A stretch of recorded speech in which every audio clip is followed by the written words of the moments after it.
एक दिन भगवान के बाल गोपाल बोले सरकार कभी हमें घुमा फिरा लाया करो छुट्टियों में। बोले चलो घूमने चलते हैं, अभी चलते हैं। बच्चों को लेके घूमने निकले तो पहुंच गए एक बगीचा में। बच्चों आनंद लो, हम अपने जरा वृक्ष के नीचे विश्राम करते हैं। बच्चे गेंद खेलने लगे। गेंद खेलते खेलते वो गेंद टप्पा खा के कुएं में गिर गई। बच्चे दौड़े गेंद निकालने को तो कुएं में देख के दंग रह गए। बड़ा विशाल एक गिरगिट पड़ा हुआ मिला कुएं में। प्रभु के पास दौड़े आए, प्रभु इतना बड़ा गिरगिट कभी नहीं देखा हमने। तो भगवान भी आए और उस गिरगिट को बाहर निकलवाए। और जैसे ही प्रभु का स्पर्श हुआ गिरगिट का शरीर छूट गया और उसमें से एक दिव्य महापुरुष प्रकट हो गया। भगवान बोले कौन हो भैया? तो परिचय दिया। नगो नाम नरेंद्रो हम इक्ष्वाको तनय प्रभो दाने स्वाख्याय मानेसु यदते कर्णम स्पृशम यदते कर्णम स्पृशम। महाराज दानियों में कहीं भी चर्चा चलेगी तो आप पहले मेरा ही नाम सुनेंगे। इतना मैं ख्याति प्राप्त दानी सूर्यवंश का राजा नृग हूं। भगवान बोले इतने बड़े दानी हो तो फिर गिरगिट कैसे बन गए? बोले सरकार एक गलती हो गई हमसे। क्या? बोले एक गाय धोखे से हमने 2 ब्राह्मणों को दान कर दी। धोखे से गैया एक पंडित जी को दी। रात में पंडित जी के घर से गैया भागकर मेरी गायों में मिल गई। मैं पहचान नहीं पाया, वही गाय मेरे से दूसरे ब्राह्मण को दूसरे दिन दान हो गई। अब दोनों ब्राह्मण अपना अपना कब्जा सिद्ध करते हैं, ये गाय मेरी, ये गाय मेरी। मैं इसका कोई फैसला कर नहीं पाया, भूल मेरे से हो गई। ब्राह्मण रुष्ट होके चले गए। मरने के बाद यमराज ने जब पूछा कि तुम बड़े पुण्यात्मा हो पर पुण्य का फल भोगोगे या पाप का? पाप थोड़ा सा है। मैंने कहा थोड़ा सा पाप है तो पहले उसी को भगा दो।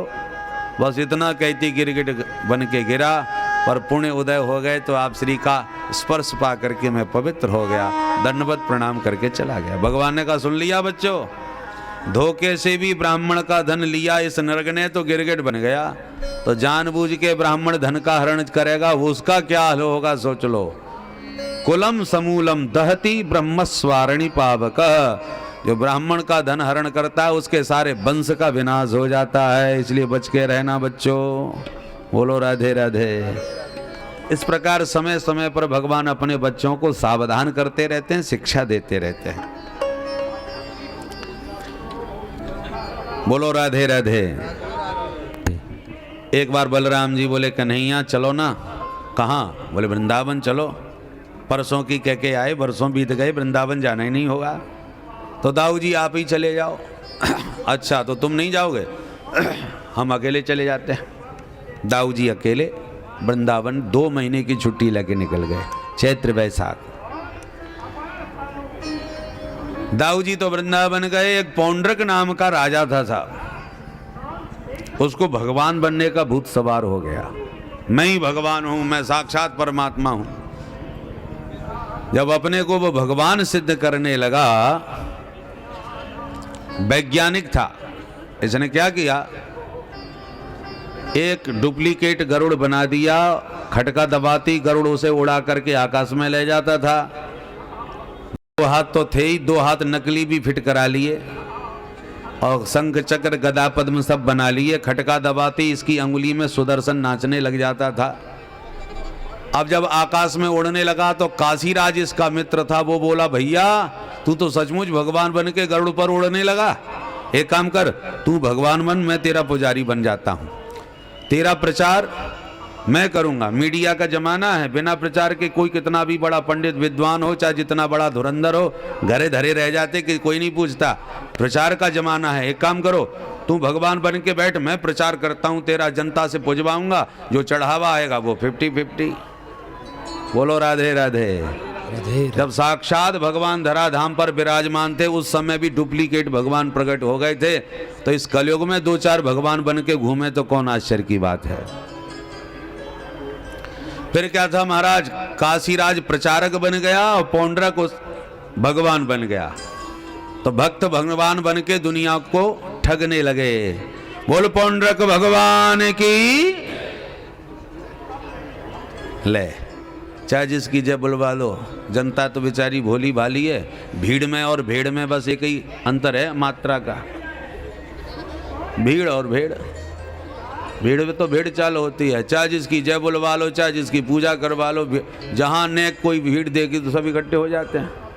अच्छा महाराज बड़े सिद्ध हैं, बोले अरे बड़े गजब के, मैंने ये देखा मैंने वो देखा, फिर भीड़ तो पीछे लग जाती है। तो भैया ये भेड़ चाल है संसार की। काशी राज ने घर घर में पौंड्रक को भगवान बना के पुजवा दिया और खूब चढ़ावा जनता से इकट्ठा किया। एक दिन बोला मित्र तू भगवान तो बन गया पर नेक कसर पड़ रही है। क्या? बोले आजकल कृष्ण को भी लोग भगवान समझते हैं। एक काम कर, कृष्ण महा डरपोक है, भगोड़ा है। उद्धव जी पत्र पढ़ते ही बड़ी जोर से हंसने लगे, सरकार आप तो डुप्लीकेट निकले, नकली हो, असली भगवान तो अब पैदा भये हैं। कौन भाई? बोले एक पौंड्रक भगवान है जो आपको सावधान करके कह रहे हैं इस पत्र में, वासुदेवो वतीर्णो हम एक एव न चापरः भूतानाम अनुकंपार्थम त्वं तु मिथ्याभिधाम त्यज।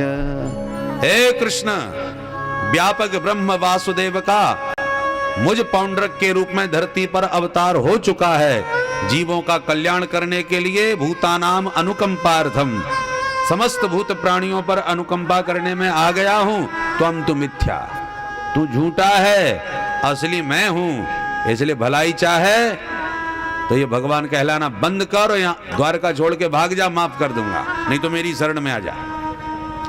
सुनकर के पत्र भगवान हंसने लगे और दूत से बोले भैया जी अपने भगवान से जाके कहना कि हम उनके दर्शन करने कल उन्हीं के पास आ रहे हैं, वो यहाँ आने का कष्ट न उठाएं। दूत ने लौट करके कह दिया पौंड्रक जी से, महाराज वो आपसे मिलने के लिए कल आएंगे।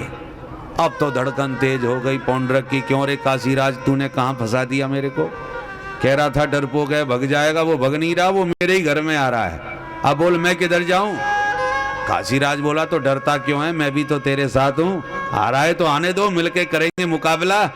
अरे भाई भगवान बनना है तो थोड़ी बहुत तो रिस्क उठानी पड़ती है। ठीक है तो देखा जाएगा। दूसरे दिन भगवान दल बल के साथ आए।